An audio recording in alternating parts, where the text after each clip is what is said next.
All right, the February 18th meeting of the Transportation Advisory Committee is called to order. Lisa, would you call the roll, please? Sure. John Anderson, Here. Ray Atkinson, Here. Bob LaSalle, Here. Ben Simmons, Here. Vance Tong, Here. Tim West. Here. Okay, we've easily got a quorum tonight. Item 2 is approval of the minutes of January 21st, 2020. Does anybody have any changes, additions to those minutes?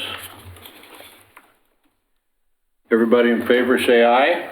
Aye. Opposed? None? It passed.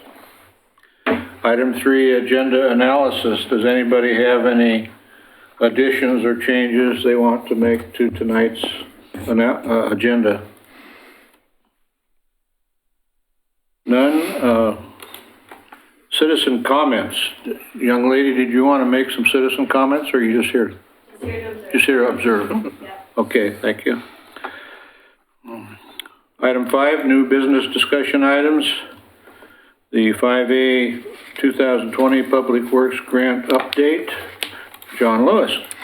All right, so tonight, I was just telling John, don't worry if you're not prepared, because it's all about updates really for you guys. So there's not a lot of decision making here that you need to make tonight, and this first item is a good example of that. Just going to give you a lot of updates. I think it's good news, so hopefully you'll agree with me on that. We're planning to give the same presentation to the City Commission, so you guys get the early preview, so you should feel good about that. If there are things that you note that you want to think should be said differently, let us know, and then we'll get it perfect for the City Commission. So the screen is probably our first item of need for tonight. And it's on grants update, and I don't know if you want this. Yeah. So yeah, nice staff report. Dana Webb put the staff report together, and really the presentation, I'm delivering that. She'll be delivering it to the City Commission, and she'll probably do a much better job than I will, but she put this together, and so we're gonna go through it and provide you folks that information. So as soon as the PowerPoint comes up, we will... Should be warming up. We'll go with that, but the good news is Here we go. we've received some more recent information on grants and some of the grant awards for recent grant news. So, you know, we've been working through the Malala Avenue grant, which has been a pretty big grant for us, but these are grants in addition to the Malala Avenue grant. So $2.6 million, or a little over that in terms of grants. And so there they all are. We've been busy. And we've been successful, and tonight we'll be giving you the overview of all these grants that have been coming out of the Public Works Department. One thing I'll note is we pursue these grants, and sometimes just with the timeline as it stands, we don't necessarily ask for permission. Some agencies do that. We are really many of these grants happen through really regional coordination, and Dana sits on a couple of committees that represent the county, and she's the city representative for all the agencies in Clackamas County. So she's pretty well connected, and she's done a great job of aligning us with several of these grants. So I'm going to talk through each one of them and just give you a little bit of information on what those grants are all about. So the first one's the All Roads Transportation Safety Grant, which is ARTS appropriately named. So this is really a grant program that's designated for safety needs on all Oregon roadways. The program is very much data driven, so they look a lot at safety crashes in this grant program. So if you would like a project, but there's no history of accidents or problems associated with that, you're not going to get a grant. So that's what this one's about. So for Oregon City, the ARTS grant represents signalization improvements along Beavercreek Road from really Maple Lane, which is on the right-hand side of your screen, to Warner Milne Road, which is on the left-hand side of your screen. So I would say, for the most part, we're talking signalization improvements. You may have seen these. This picture on the what looks like a black picture is a night picture of signal heads. So one of the things that have been determined to be much more useful is the reflectivity on the signal head themselves. So you'll see that kind of thing, and then definitely updates to the signal controllers, which each intersection or each signal has those signal controllers. So we've got older signal controllers, and we'll be updating those to the latest and the greatest. The other things that include fiber connectivity from one end to the next. So if you look back on this map here, the signal at Warner Milne and Beavercreek is already connected by fiber, but the other ones aren't. And by connected to fiber, not only are they connected and able to communicate with one another, but the county who operates and watches our signals, they'll have control room access to the adjustments to those signals and observation of those signals.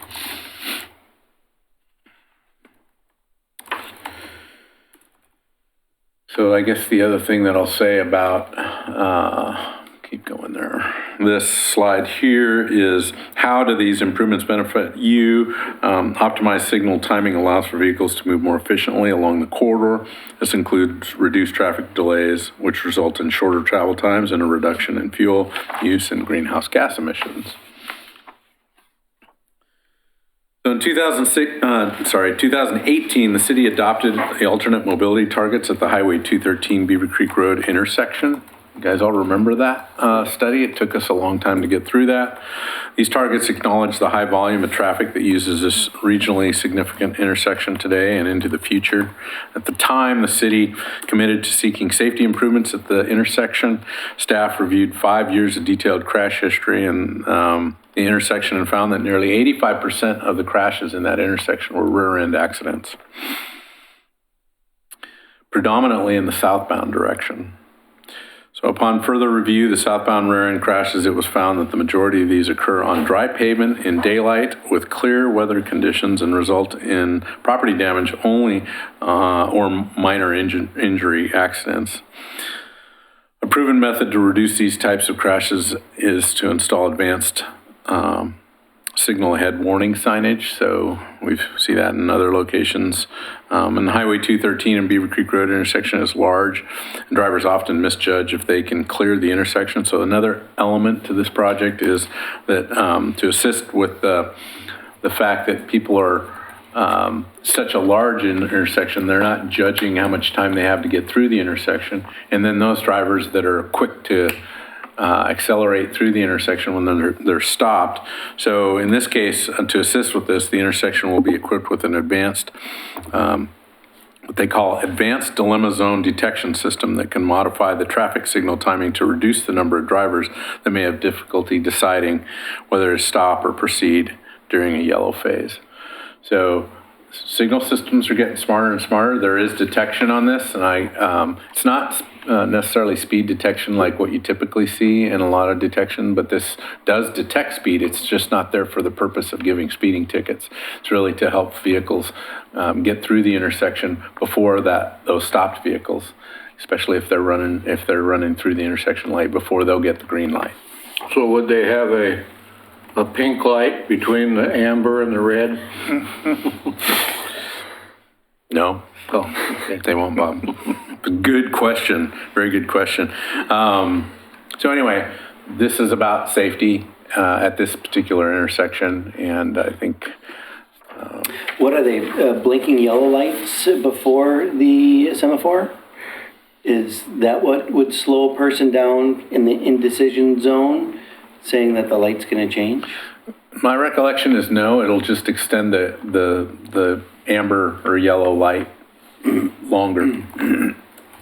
So we definitely delay the green light turning the red light for those opposing movements from turning green. So I'm not exactly sure. I don't think there's anything like a flashing yellow that would just say get through the intersection. It's my recollect that they might even get the red, but the the opposing traffic won't get the green light. So I'm not exactly sure the mechanics of that, but the idea is to prevent that cross traffic from moving out too early for a latecomer. Acronyms for all this. So this is the TSMO grant. And again, this one is a smaller grant in the sense that the city will see around 113,000.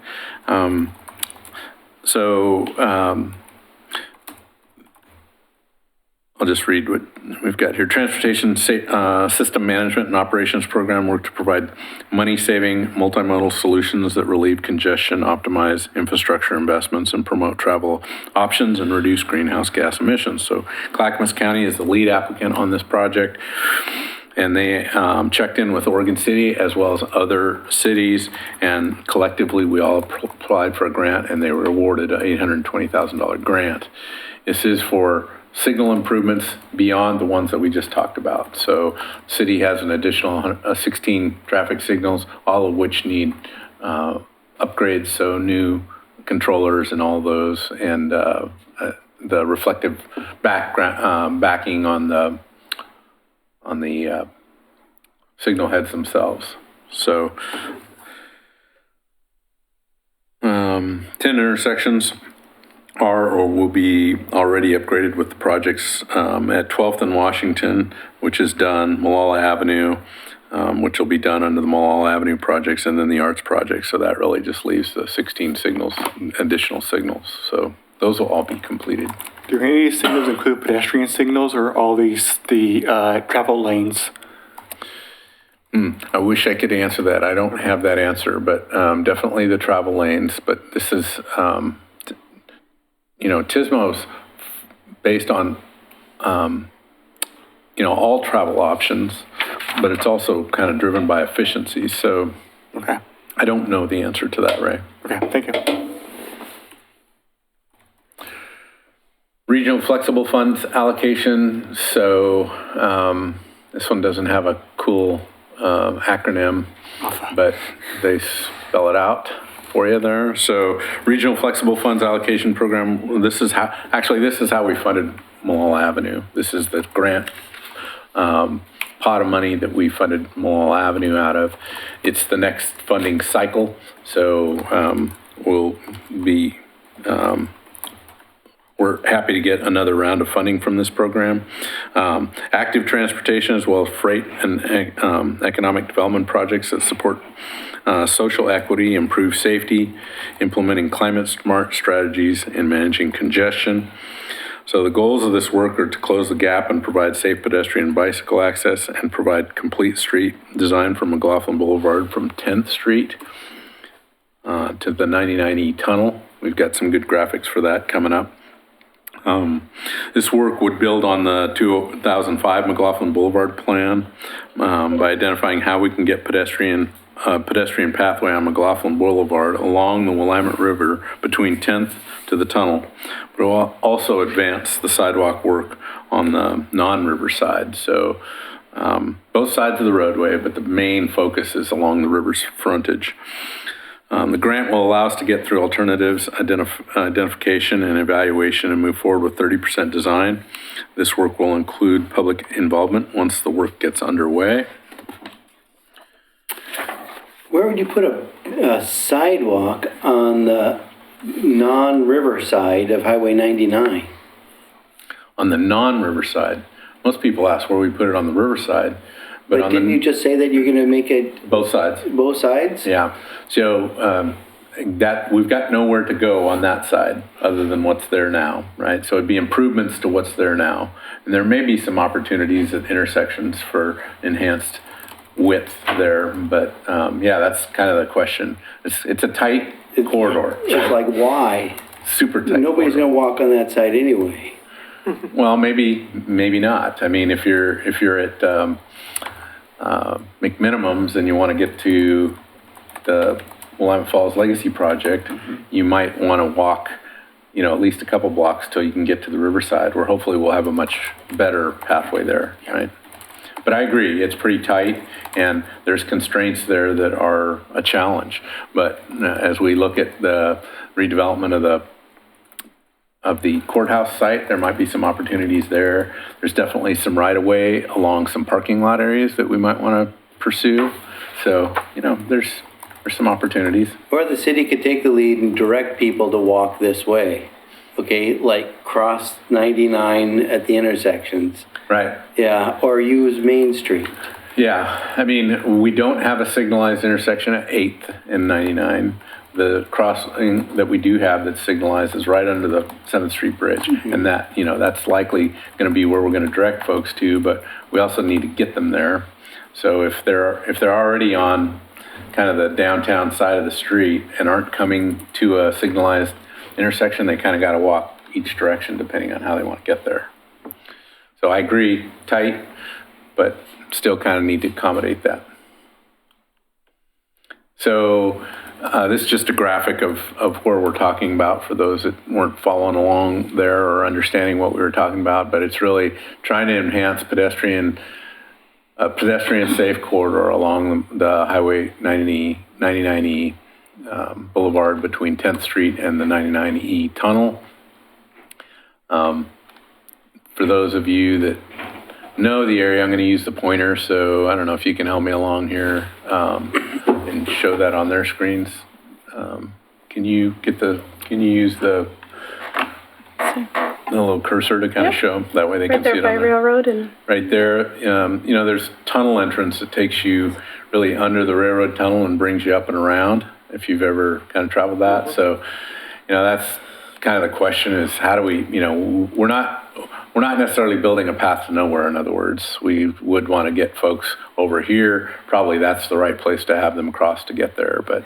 One of the most dangerous intersections for pedestrians in Oregon City, right there. Right there, yeah, right. So in this intersection right here, there's really not much, as a pedestrian, you come out of that tunnel and people are coming down 99E and they're flipping around the corner there kind of quickly, and that's, if you're not, as a pedestrian, paying close attention, there's really a conflict point there. So there's actually another little project that we have identified with the Willamette Falls Legacy Project that rebuilds this intersection and puts in what we call a pork chop, kind of right in, right out intersection right there. And this project would probably consider those elements as well. All right, so yes, so you've got, these are just visuals of the area that we're talking about.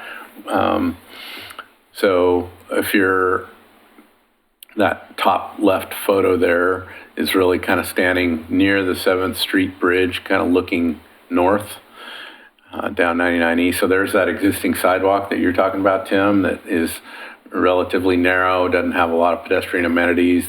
The vehicle traffic is 30 through here. Trying to remember the speed limit. I think it's 30. Mm-hmm. And so, yeah, not a real comfortable place to walk. But the majority of the project, and the biggest challenge of the project, is what's shown to some degree on the picture to your right, top right, is just figuring out how to better accommodate a wider, more pedestrian-friendly sidewalk or cantilevered path, kind of like what we have in the picture, shown in the picture on the lower left, where many of you are familiar with that project and how that cantilevered deck can be used and takes a lot of the pedestrians away from the highway. So more of that, but the challenge with that is, as many of you know, is the lower right-hand picture shows much of 99E is actually elevated. A lot of people don't realize that unless you see it from the railroad side, but it's an elevated structure. So how do we widen that, or do we widen it? Do we supplement that with a separate structure? That's what a lot of this study is going to be about. And then the picture that doesn't show up is, the bridge itself. So there's some pretty wide parking areas on either side of the bridge, but the bridge itself is very narrow. To get from one side of the bridge to the other as a pedestrian on McLaughlin Boulevard is really a pretty narrow. I bet you it's a 4-foot sidewalk. So, what options do we have for venturing around that bridge structure, given that it's a historic bridge? There's lots of thoughts about how maybe that could happen.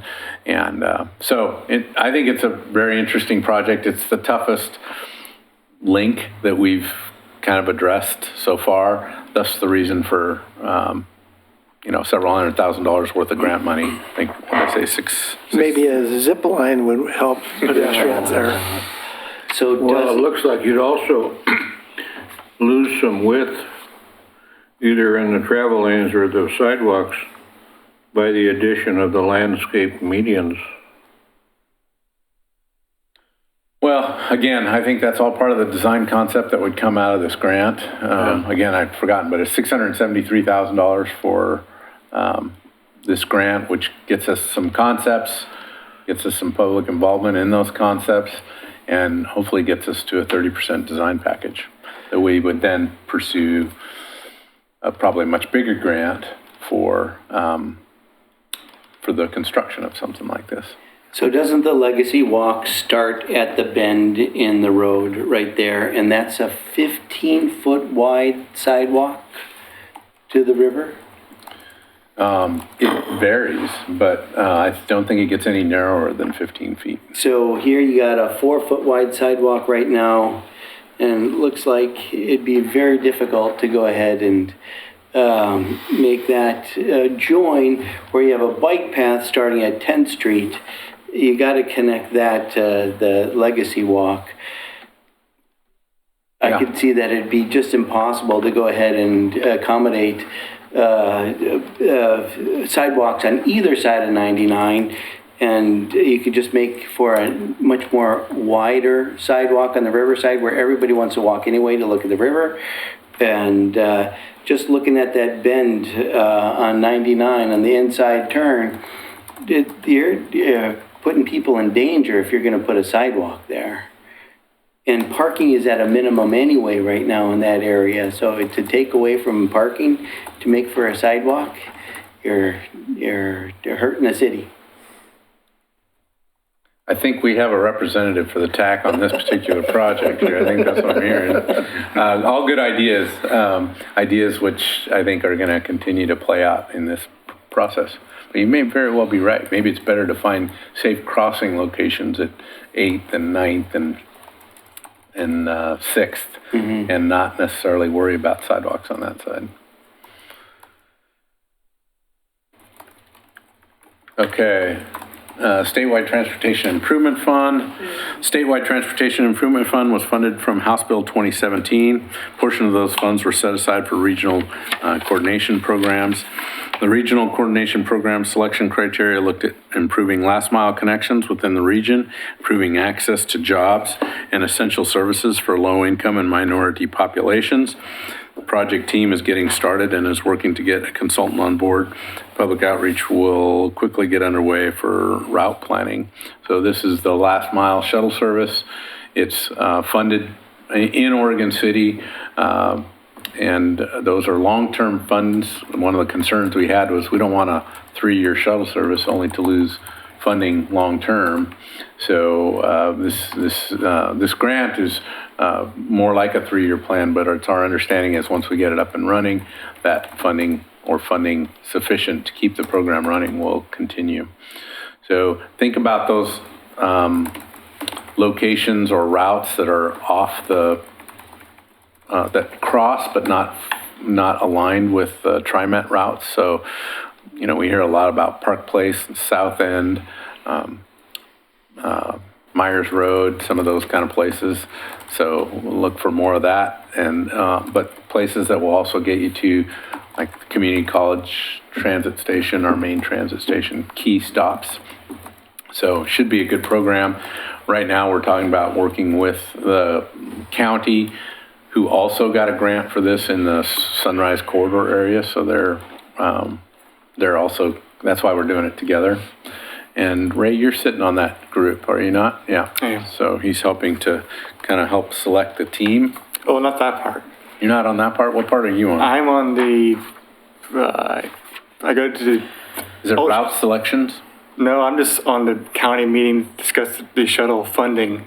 I'm not on the consultant selection committee. Okay. There's Okay. probably a lot of committees out there. I know I've seen you in a couple meetings, so I Yeah. couldn't remember which, but. So anyway, this is just our overall, the idea is to help connect better, our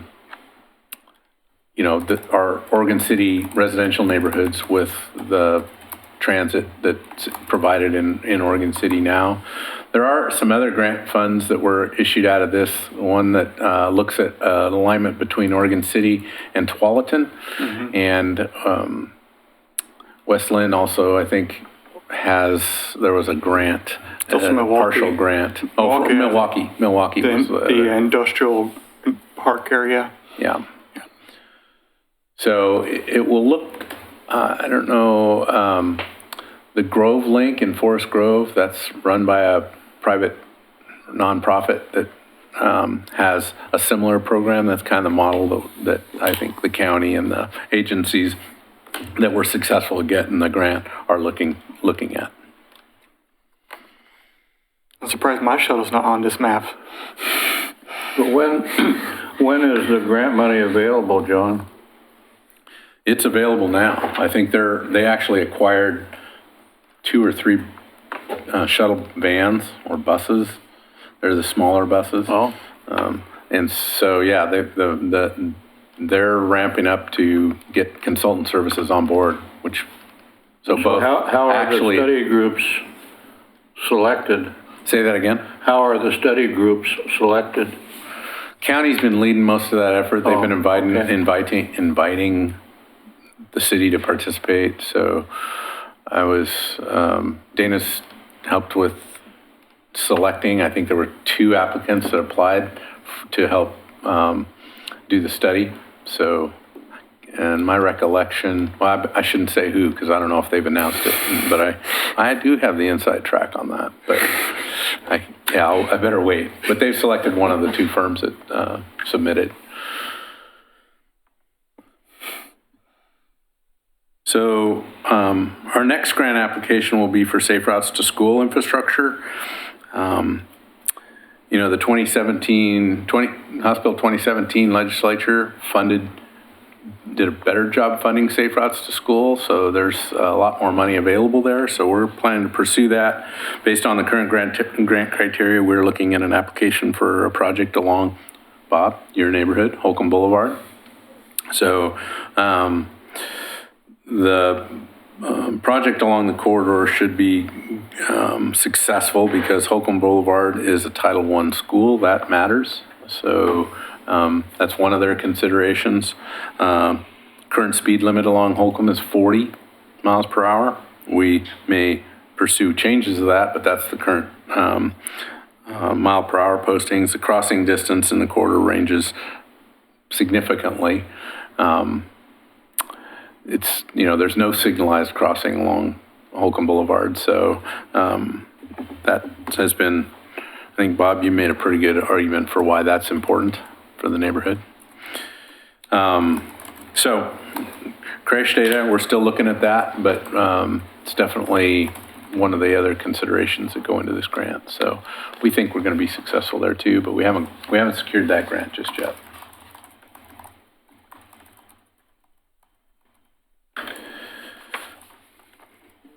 I guess the other thing I wanted to say, and mostly because this has come up, I think, Bob, you brought it to us before, but so we're planning to attend your neighborhood meeting, and it got pushed to next Monday, right? So we'll be there for that. Dana and I will be there, and possibly Brian Van Schmorenberg, who's also kind of helping staff that. Definitely a good opportunity to kind of hear from the neighborhood. The speed data, I think Vance is going to talk about speed data in this location along Holcomb Boulevard, has also been kind of helpful to better understand what's going on with speeding and along Holcomb. So we again, hope to continue to reach out to the school. So Bob, I think your connections with the school district and what's the parent group? Parent-teacher organization would be pretty helpful because we need them as a partner as well. So, yeah, we've got high hopes for that one.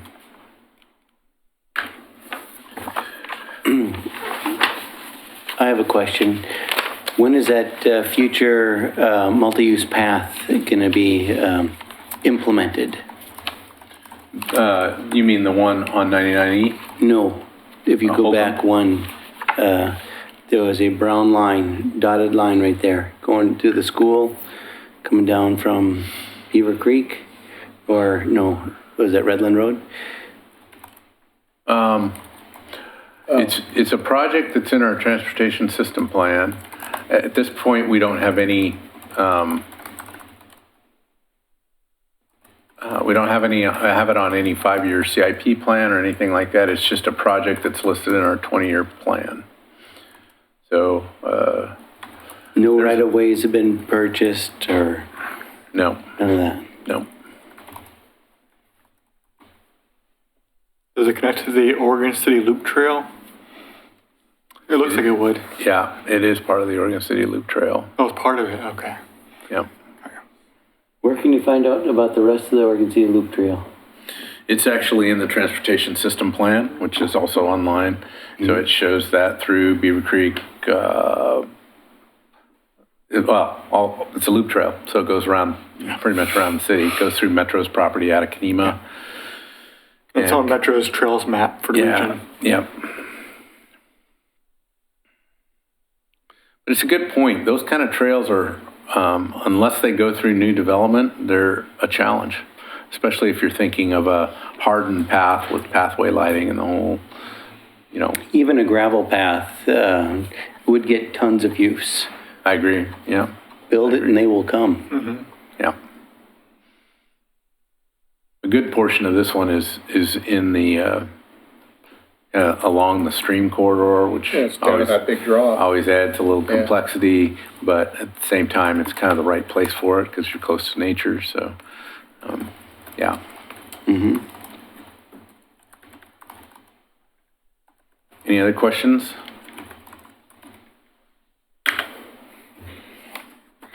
All right. Okay. I think I'll interrupt at this point. We already have gone through citizen comments, but we had a citizen come in like 2 minutes late. Miss Wilhite, did you have any citizen comments you wanted? I did not. Okay, just here to enjoy our conversation. That's right. Cool, okay. The next item then would be 5B, Downtown Oregon City Quiet Zone Update and Funding Strategy. John Lewis. So I carried this one forward. We did present this one to the City Commission at their last meeting. So I was just wanting to go through it with you. We've talked a little bit about the quiet zone designation downtown, and we haven't necessarily talked a lot about the funding strategy, but that's the complicated part, how to fund such a project. So I thought I'd go through it with you. So we have shared with you on the quiet zone in the past. I think it was the last time not with the TAC, but with the City Commission. So back in February, we talked about the quiet zone and really what their direction was: complete the design and construction drawings of the quiet zone. And really, in order to do that, we've got 2 at-grade crossings, one at 10th and one at 11th. And then identify a funding strategy to construct the quiet zone. So we're really at a place where we've got a concept design with a concept estimate, and we've pointed out to the commission funding the quiet zone. We've got a pretty big gap in how we would do that. So we'll talk more about that in a little bit. But under the Federal Rail Administration's train horde rule adopted in 2005, locomotive engineers must sound a train horn in advance of all public grade crossings.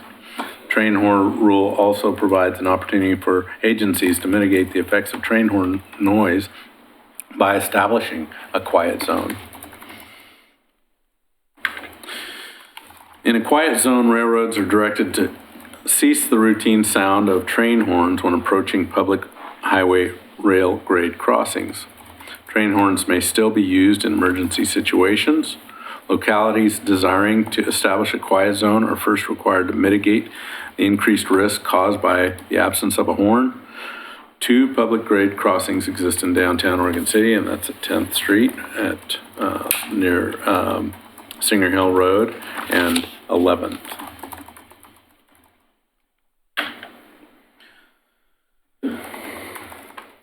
To move forward with the understanding the design and construction needs of a quiet zone, we reached out to a company called Wiser Rail Engineering and they provided the technical expertise, which really meant familiarity with staff at all these various agencies. On April 19th, we met with Wiser Rail Engineering along with all these other folks and had a technical team meeting where we discussed improvements necessary to mitigate the increased risk of implementing a quiet zone and came to a general consensus on the design. Wiser Rail has completed the technical memorandum identifying the conceptual plan based on existing condition, needs of the crossing, and consensus of the diagnostic team meeting. Technical memo, which is in your packet, by the way, includes the improvements necessary at each of the crossings. The opinion of probable cost of the improvements in 2019 dollars is approximately $2 million.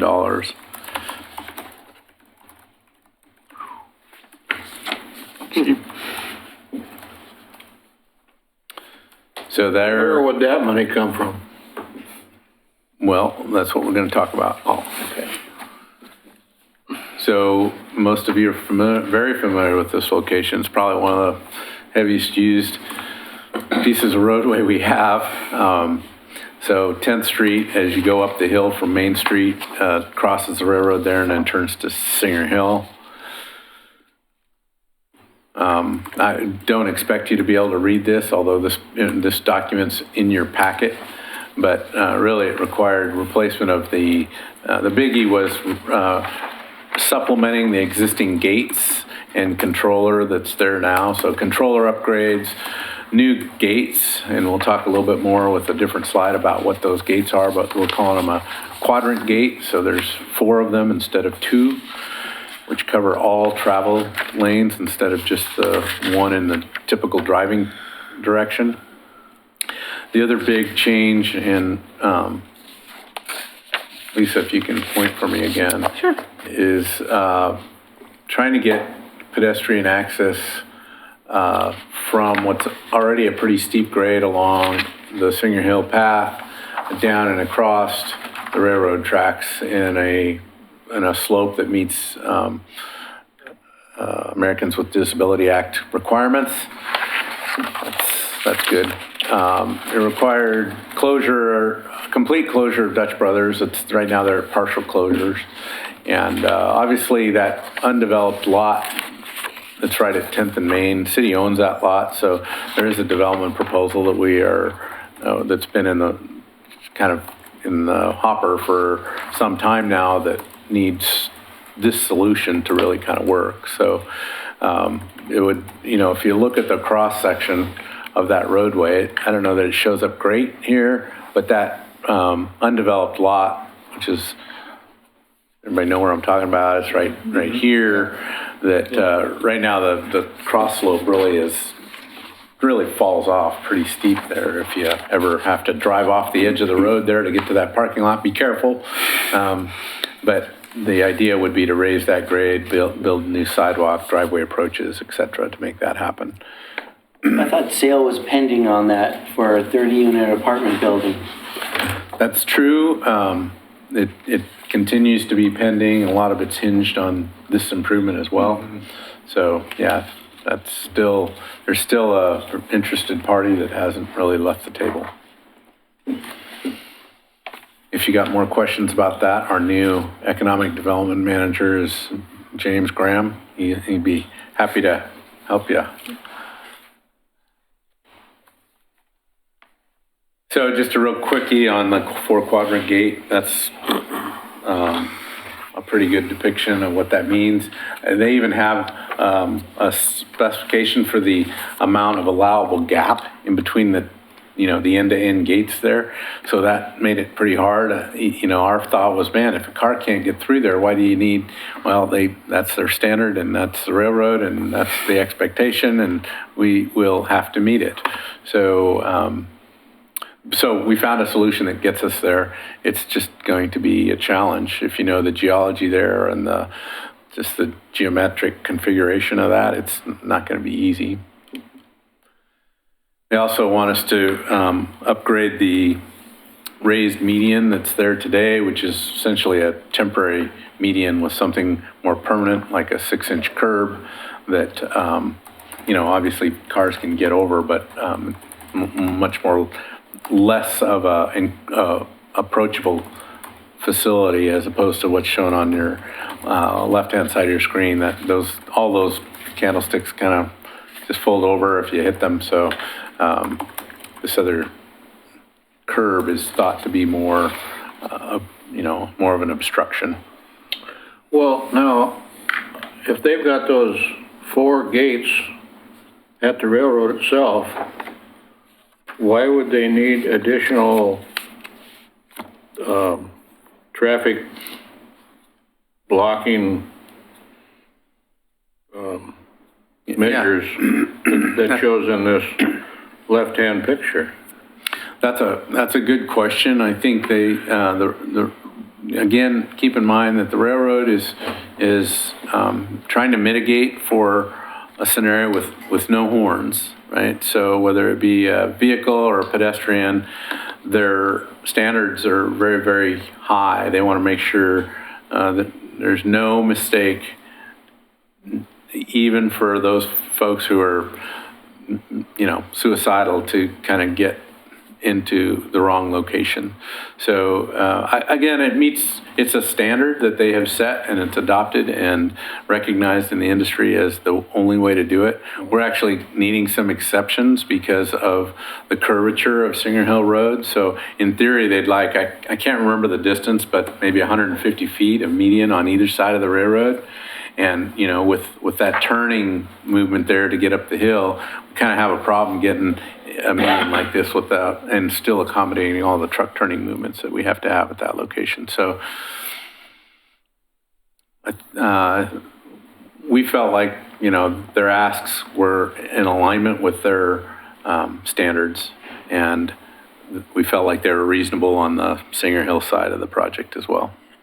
Can the post be reused for another project, like the bike lane project on Malala Avenue?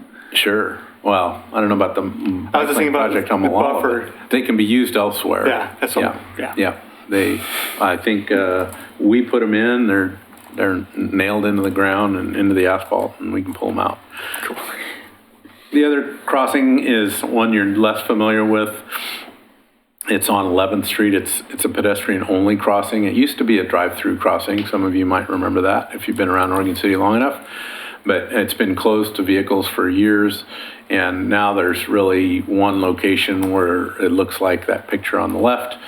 And, you come down, and it does have a little bit of a chicane there, but they want better signalization, both in the terms of signage and small horn or bell that indicates, that a train is coming. And the interesting thing about I'm going to use my pointer again, Lisa. So this little chicane deal here is the idea is you enter, you have to walk one direction and you look down the track, or you're facing the track. So the idea is you're looking there, and then you turn and you go the other way. And again, the idea there is you're turning and looking down the other track, really forcing the pedestrian to look down the track before they cross. And so, not less challenging here, but still a fair amount of improvement.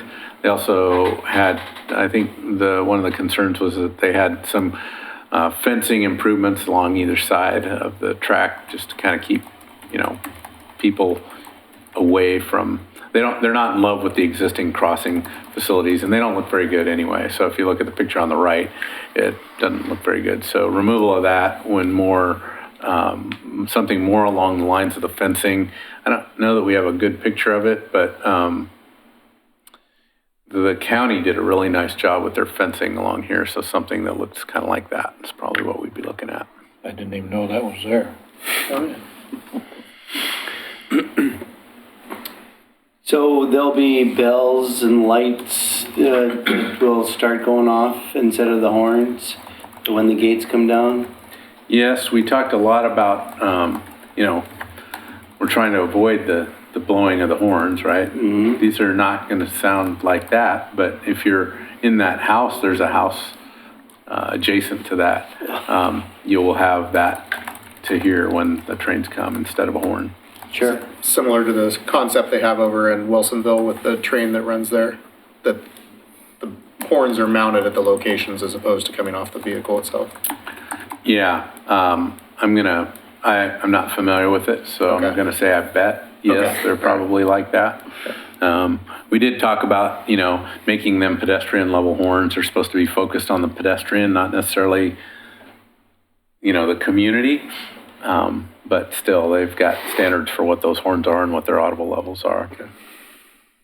It's just like when the gates are down, it's a ding, ding, ding, ding, a bell that's ringing. Mm-hmm. So you expect that to continue. I expect it to be at a lower volume because, again, that's the ding, ding, ding, ding that you're hearing is at the. There'll still be that. Yeah. That'll be at 10th. Yeah. Here, this will be less. Yeah. And is this being driven from the businesses in downtown, or is this the neighborhoods as a whole? Is that effects are echoing up the hill, or what's driving the?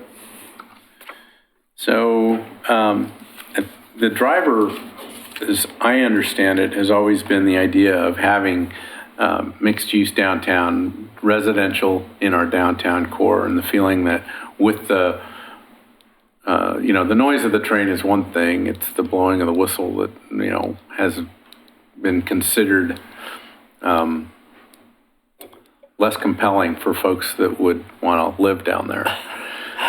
The train starts blowing its horn a quarter mile on either side of those intersections. Oh, I live up on Holcomb and I can hear it up there. So, I mean, I know how loud it is. And, it's a very long horn, and some engineers are more aggressive than others. And, and for any business downtown, it is unbearable for them. And the Wine Arts, which has that little alleyway to eat down there, their residents or their customers are getting blown out of their seats when the train comes by. So it is the same with every other business that's lining the downtown. But what I'm hearing also is the future development of all the things that are being planned down there. This is a necessary step to enable those to proceed. Yeah, it's pretty typical for other jurisdictions have pursued quiet zone designation in their downtowns like that, especially if they want housing. And you're right, even without housing, it's impactful if you're downtown, right? If you're downtown, you have to stop the conversation for some time until you've got that horn blowing over with. All right, so funding, good question. The list, this is a list of possible funding options that staff have identified. The green funding options are available. The gas tax is, most of these improvements align with gas tax. They're transportation kind of improvement. We've listed PEMA for pavement maintenance, our pavement maintenance utility fund for some of the things that are related to pavement maintenance. So 10th Street, for instance, is, if you remember the slide there, it's pretty ugly looking pavement. We've been wanting to pave that anyway and deferring it. So there's probably some money there. There's obviously the other green box is public-private partnerships. So if that development that's at the corner there were to pursue further development, there'd be a pretty big ask of that developer. And then the yellow is other possible funding options not requiring a third-party agreement. So urban renewal, which has been discussed, the general fund, which is always tight, grants if we can get them. Those typically don't require a third-party approval. Those things in the brown are possible funding options, but require a third-party agreement. So, as it makes sense for a local improvement district where those in the downtown district contribute something to this through a local improvement district, or bonding or some of the other items that are shown up there. And then red are currently not available based on research we've done. So again, we've got about a $2 million project. I think based on the two green boxes, we're probably in that $500,000 range, and we've got about a $1.5 million gap in trying to figure out how to fund that. Is something that the City Commission has asked us to connect a little bit better with our finance department to look for their thoughts on this. We actually had done that, but I think, the commission felt supportive of the quiet zone. At least most of them did. There wasn't complete consensus on that, and I still don't think that there is. But we still have the same goal, which is to kind of pursue a funding strategy, and that maybe have to be worked out a little bit down the road when we better understand what the city's going to do with its urban renewal funding. Is this within an urban renewal district? Yes. And is urban renewal zone still open? I thought they were going to close urban renewal as a funding source. At least I know that there's some city commissioners that don't like urban renewal funds. Oh, well, so good question. I don't have a complete answer for, but the city manager is pursuing a request for qualifications or request for proposals. We actually are currently negotiating a scope of work with a consultant to determine how to engage the public about urban renewal and educate, and then decide from there if it will remain open or closed. So yeah, we just issued a notice of intent to award. Okay. There you go. Yeah, definitely an interesting community conversation. Mm-hmm. Some of the things I heard was, does this kind of a project have the return on investment that, you often hear being kind of needed for urban renewal funding to best meet the needs of the community or best match the expectations of the community? I think that's a conversation yet to happen.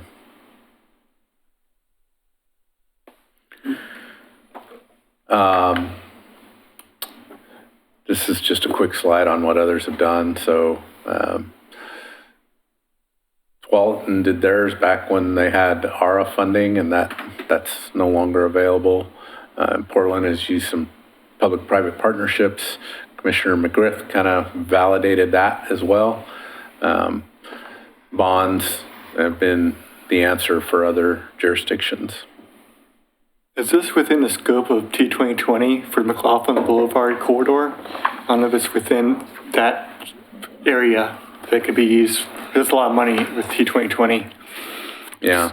So T2020 I'm going to talk about later, but no, it's not a project that was determined to have the support that they want, or kind of the level of support that they were looking for in that T2020. Okay.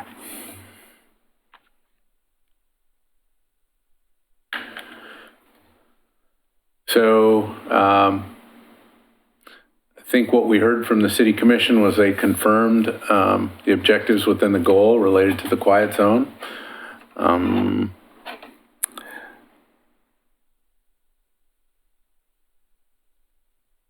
So they didn't, we were asking, should we move forward with detailed design? We haven't done any survey work. We've just been using our own mapping, and they said not yet on that.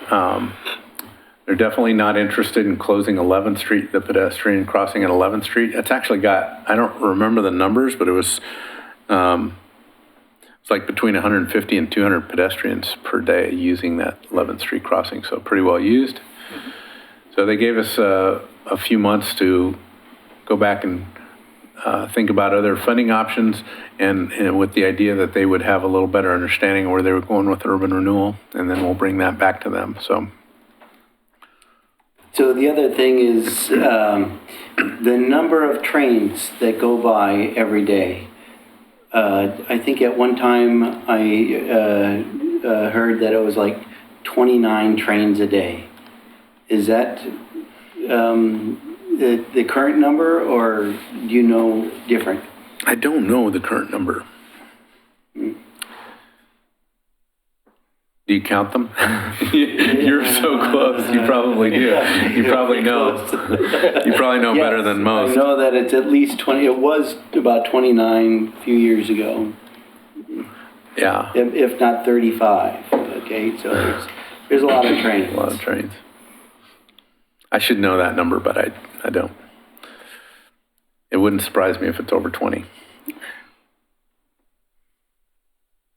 All right, with that, Well, now, at item 2, they did not direct you to move forward with detailed design, so you're just kind of, where do you stand now? You're just in abeyance, you can't do anything else, or? well, I mean, no, I think we can continue to look at funding strategies there. I think that what we kind of advised the commission on was that designs do kind of have a shelf life, but in this case, we're in an area that doesn't really change that much. So, maybe that was overstated a bit, but yeah, right now we're not going to move forward with spending street funding dollars on, or any other dollars at this point, on a more detailed design and survey. So you wait 6 to 9 months and you haven't done anything, what changes? Nothing will change. Nothing will change at that location in the next 6 to 9 months. Except maybe their minds. Right? It all depends on urban renewal. And urban renewal is probably one of the most testy subjects for the city commission.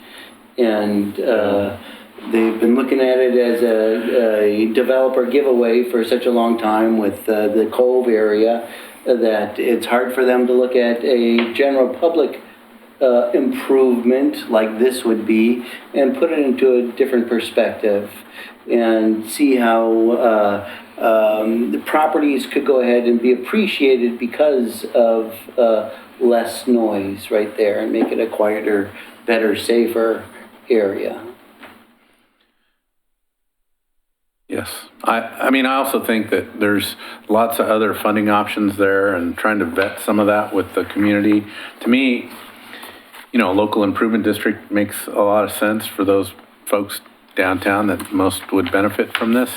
But we ask a lot of our downtown businesses too, so there's a balance there, and I think that's a public conversation that we're not going to have it probably attack by the elsewhere. Quick question. So you said early on, one of the motivating things here was the hope that in the future we'll have some residents develop downtown.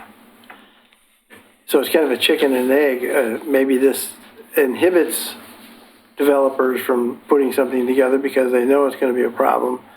And so which one do you answer first? Because if you did this and then no one came in and built residential units downtown, that wouldn't have paid off like you had expected. That's huge because the courthouse is going to move. There's going to be tremendous vacancy downtown. All the lawyers' offices, all the businesses that rely on the courthouse are all going up to the top of the hill.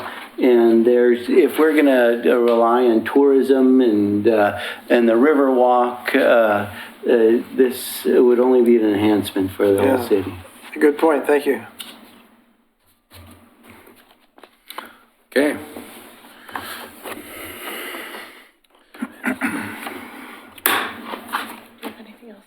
Are you through that section, John? Yes, that one's So done. now we'll go to 5C, Public Works Report. And again, our famous John Lewis. So, yeah, kind of repetitive. Well, I've got 5 topics I wanted to cover: Myers Road and the Northwest Natural Gas Project. That's just a piece of information for you. Vance is going to cover some of the speed study information for Holcomb Boulevard. I did want to talk a little bit about the Metro T2020, ODOT's I-5, I-205 tolling update, and we already talked about the Oregon City last mile shuttle service, so I won't have much else to say on there. So I guess I've got 4 items on this that I'll cover. Are we discussing the Beavercreek Road concept plan bike lane that we mentioned or discussed last time? Is there an update for that as well? Yeah, I didn't prepare one, but the Planning Commission meeting on, next week, Monday, maybe? Can't remember, when does the Planning Commission meet? Is it tomorrow? City Commission meets tomorrow. I thought it was Planning Monday. Commission. Wasn't it Monday last Monday? I don't know. Yeah, I think they meet Monday. They do. Is planning to bring that forward. We asked them to come to tonight's meeting and they didn't have an update ready for us, is what I heard. So we'll keep asking them. They talked about bringing that in March. Part of what concerns me about that is that, they're taking it to the Planning Commission, and Planning Commission's the legislative approval body. And we heard a little bit about it, but we didn't hear everything about it. So I've talked to Laura about that concern. But it is what it is at this point. Okay. Yeah. Thank you. So, I didn't get out there today and I didn't check in with my staff, but it's my understanding that Northwest Natural Gas was starting the project out on Myers Road. I don't know if any of you drove through there today and noticed them, but they should have been working in front of the apartment complex on kind of the south end of Myers Road. Were they there? I've seen Okay, them. thank you, Amy. Okay, good. So they started on time.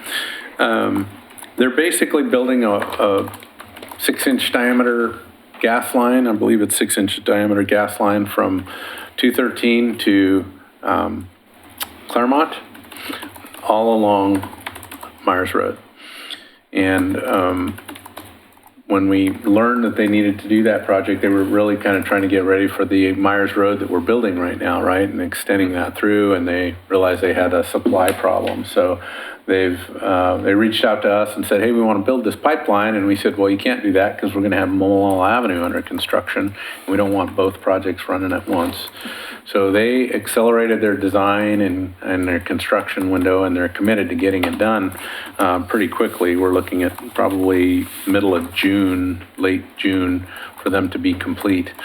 So again, it's going to be impactful from a driver's perspective because they're going to need to take at least one lane most of the time. It'll be flagged and with delays, and at times there might even be a closure depending on what trucks have to get in and out of the lane. So short-term closures, but really just not much to share with that other than hopefully their traffic control will be monitoring their traffic control, and we've put a lot of energy into kind of reviewing their phasing plan, and so just look for that and hopefully avoid it if you can.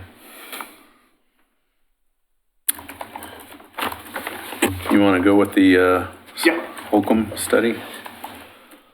I have a couple handouts for everybody. You've seen this data before.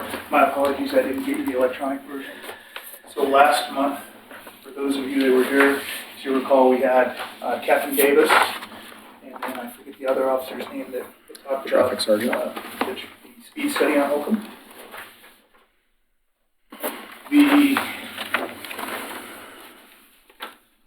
The smaller print is from the police department, what we kind of refer to as the stealth. Vance, you're going to have to wait until you get in front of the microphone. I have a copy for the file. Is it already? Yeah. Okay, perfect. Thank you. Okay, sorry about that. So the smaller printout is from the police stealth radar unit.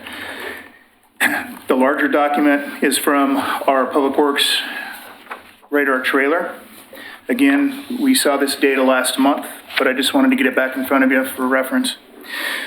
Jason Thornburg, our transportation manager, has been working with the police department in implementing not only our trailer, but the police radar unit itself.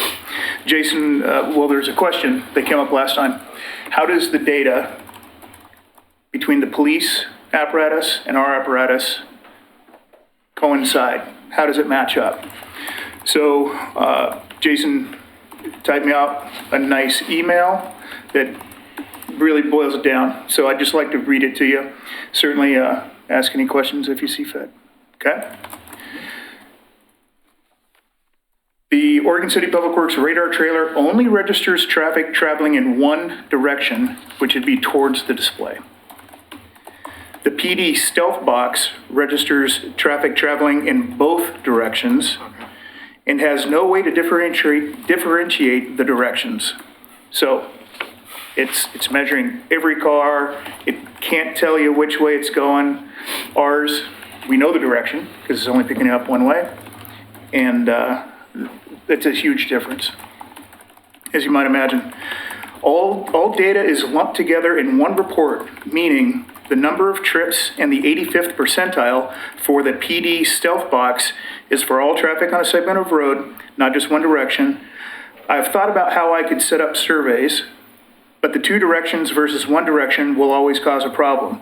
Even if they are set up at the same time, in the same place, the results more than likely would be different.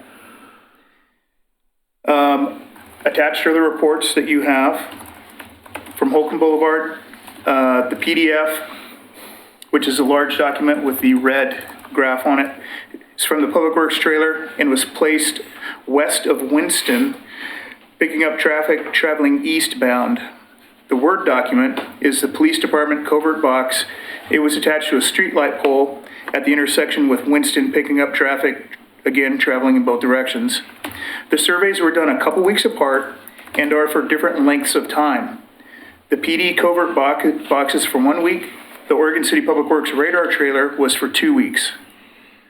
The police department report has an 85th percentile 5 miles per hour higher and an average speed of 2.1 miles per hour higher than our Public Works radar trailer. Yes, that is strange. The differences must be due to the rounding of the numbers that the police department stealth radar unit does. We don't really have another explanation other than maybe because it was done at two different times. Could be weather conditions. Maybe people are traveling faster or slower. We don't have a good answer for that, about that discrepancy. So, again, that's really all I have.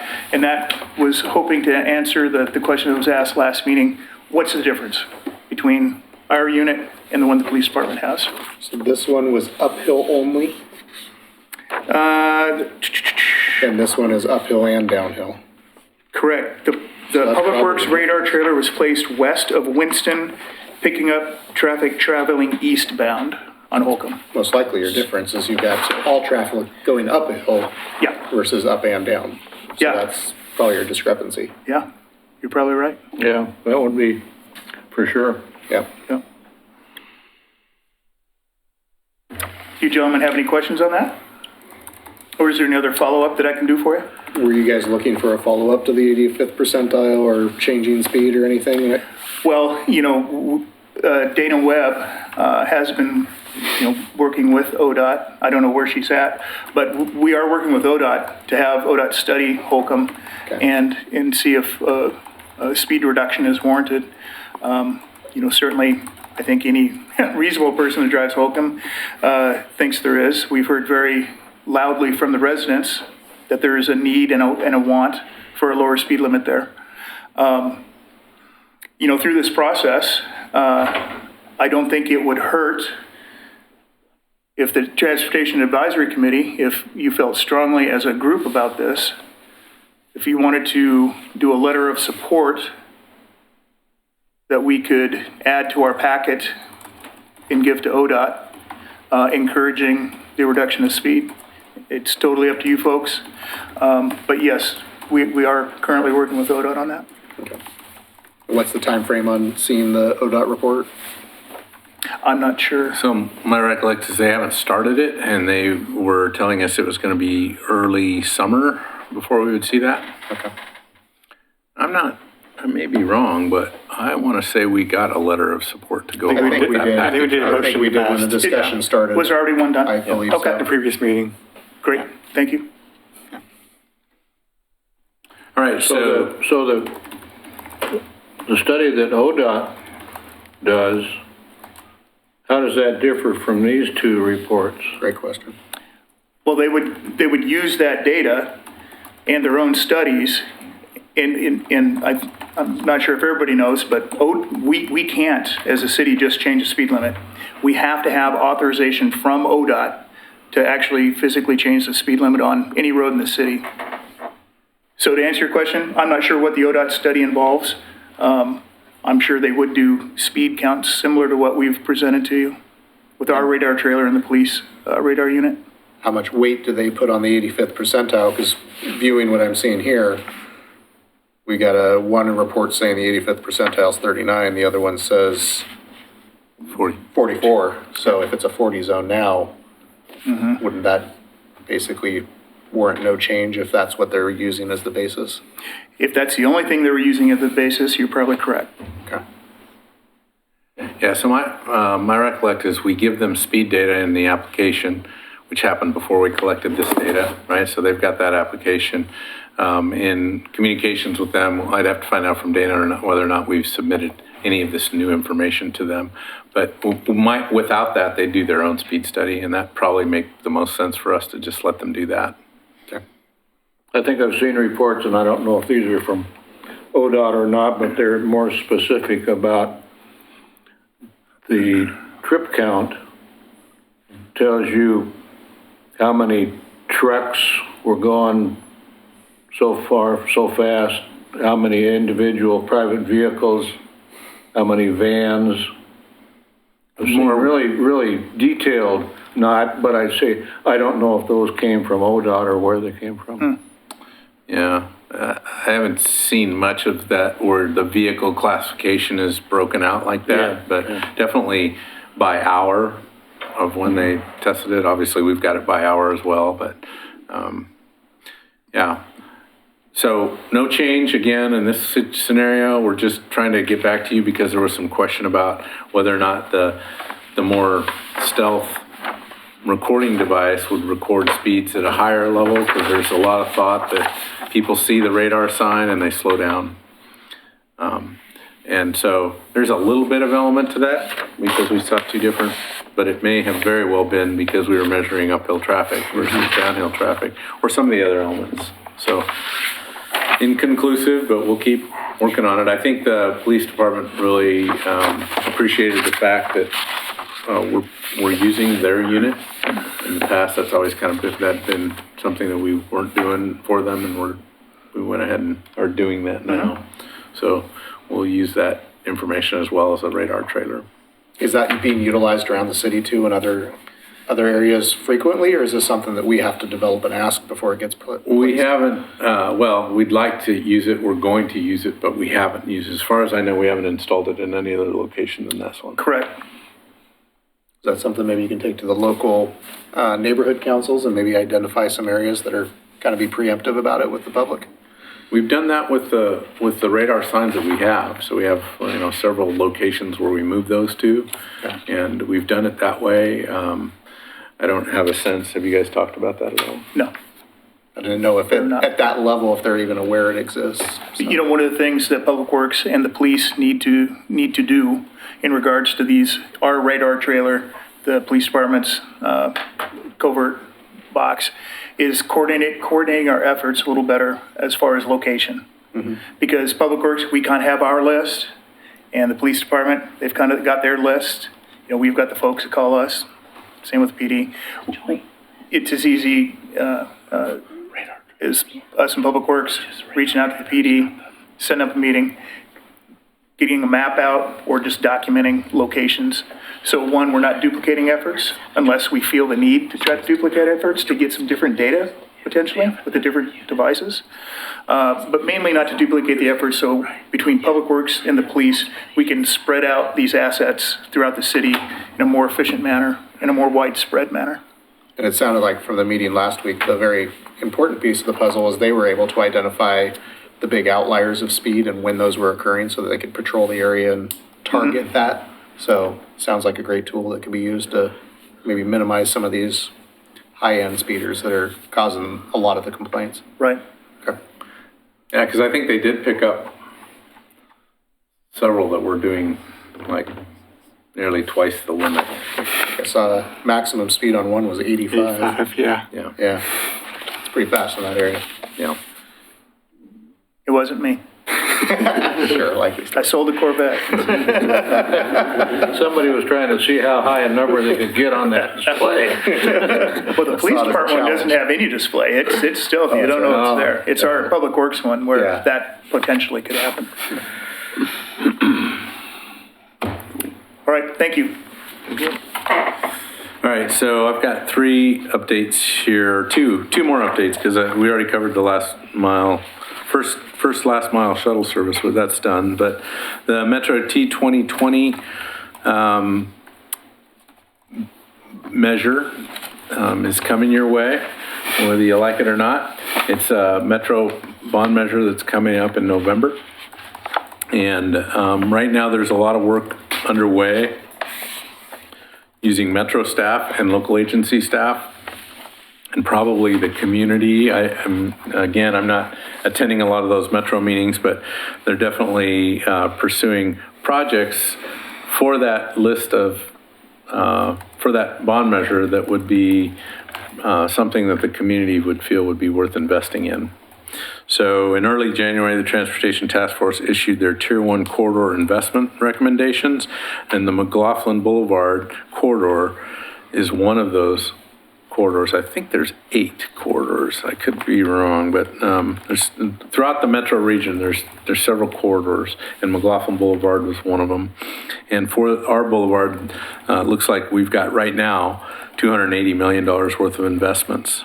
And the funding measure is expected to be referred to the voters, like I said, in November 2020. And there's a lot of information available online if you're interested in looking at this measure. But in early 2019, they identified several key values and desired outcomes for the measure.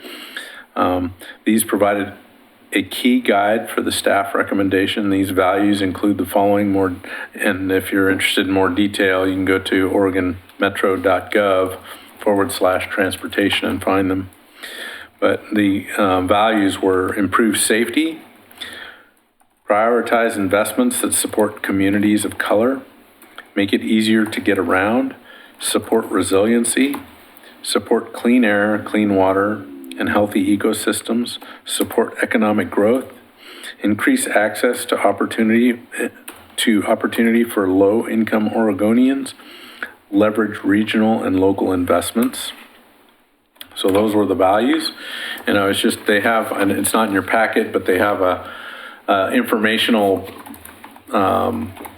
page for each of the corridors.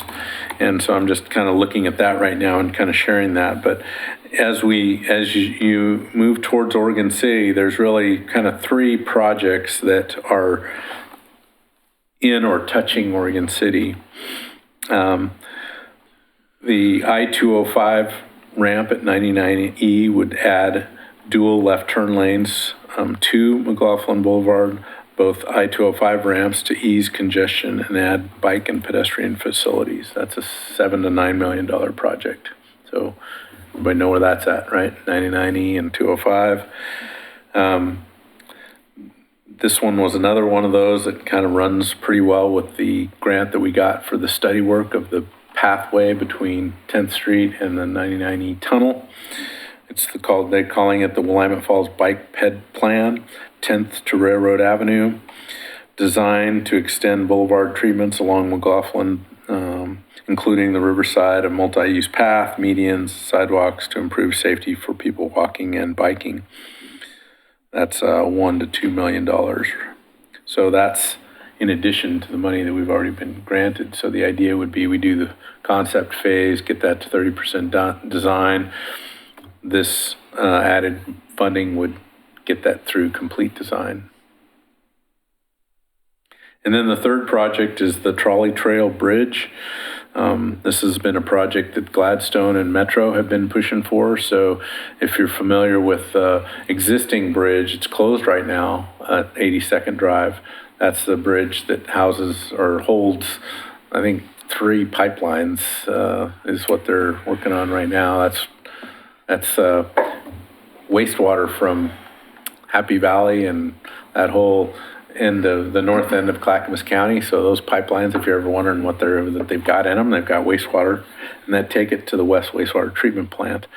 But that's one bridge. That's one pedestrian bridge. It's normally open and should be open in a few months. I don't remember the timeline on that, but this other bridge is the one where a few years ago it was originally a railroad bridge or trolley bridge that went from downtown Oregon City onto Portland Avenue through Gladstone and beyond, all the way to Portland. And that bridge had been sitting there for years, just kind of decaying, and it finally fell in the river or collapsed enough to where it was problematic, structurally unsound, and then the railroad dropped it in the river and pulled it out of there. But that location is where they put a new pedestrian bridge to cross between Gladstone and Oregon City, and then improvements on both the Oregon City and Gladstone side to kind of get that connected into the Cove Trail.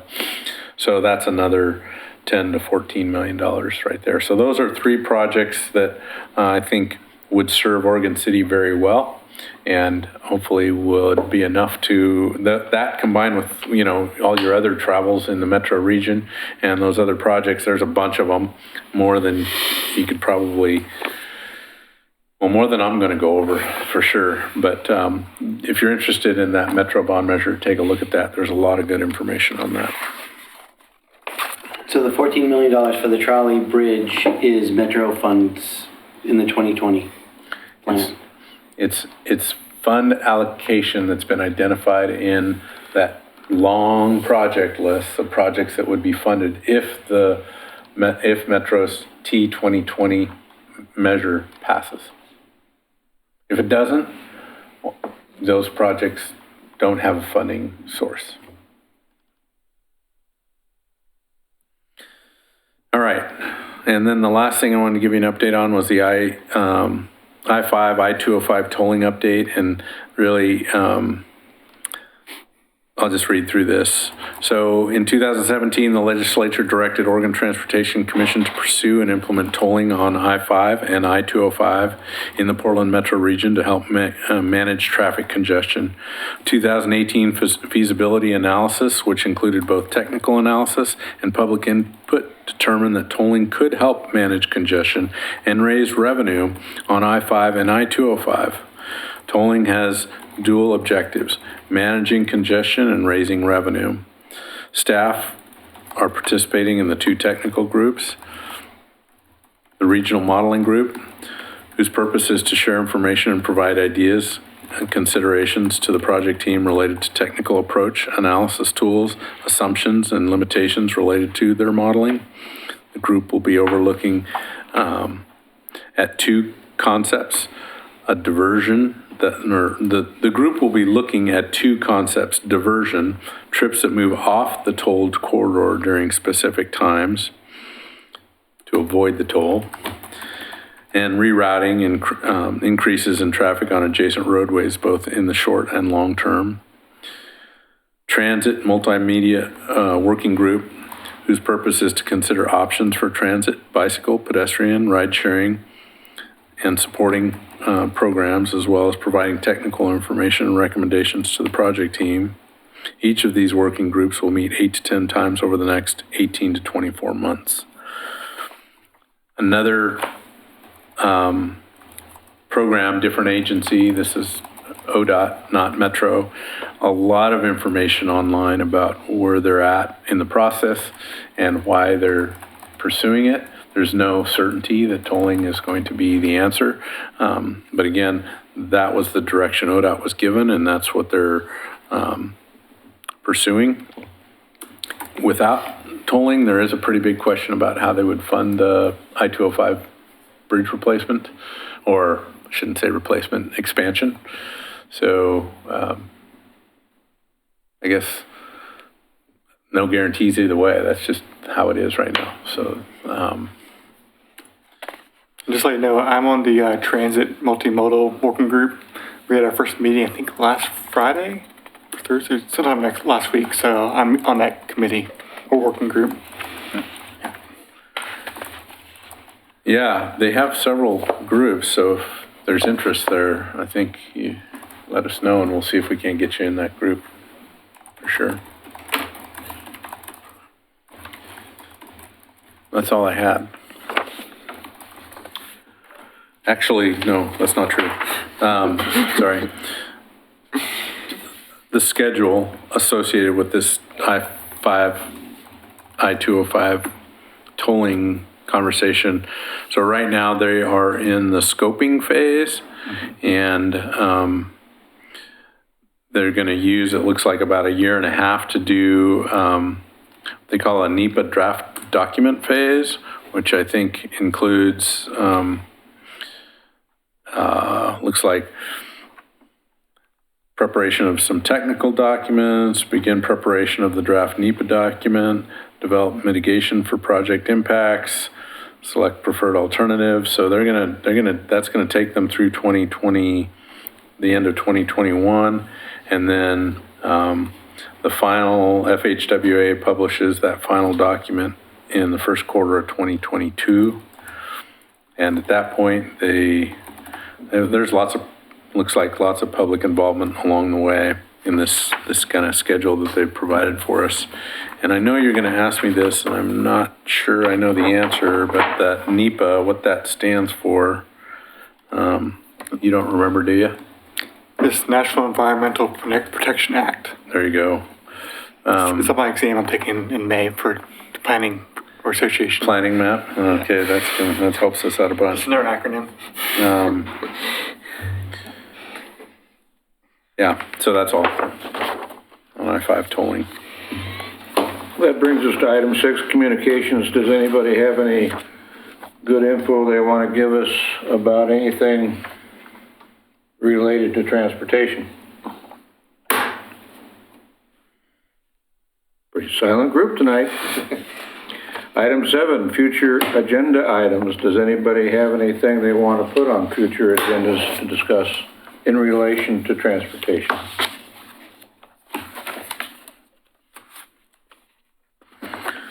Did anybody hear that pin drop? Well, All right, some of these topics are gonna, we probably need to keep giving you updates on, so we'll bring you at least a good informational update. Oh, okay, good. That'd be good, yeah. Do we know when the comprehensive plan is going to start it really having transportation in that? Oh, that's a question that you know how to answer yet, but I know they're doing comprehensive plan update. We can get you a comprehensive plan update next meeting. Okay, Maybe that's a request for an update? Is that what I'm hearing? that's what I'm hearing. We can have Laura bring, or whoever from planning is bringing that and the Beavercreek concept plan update. Cool. Thank you. Okay, with that, we're adjourned.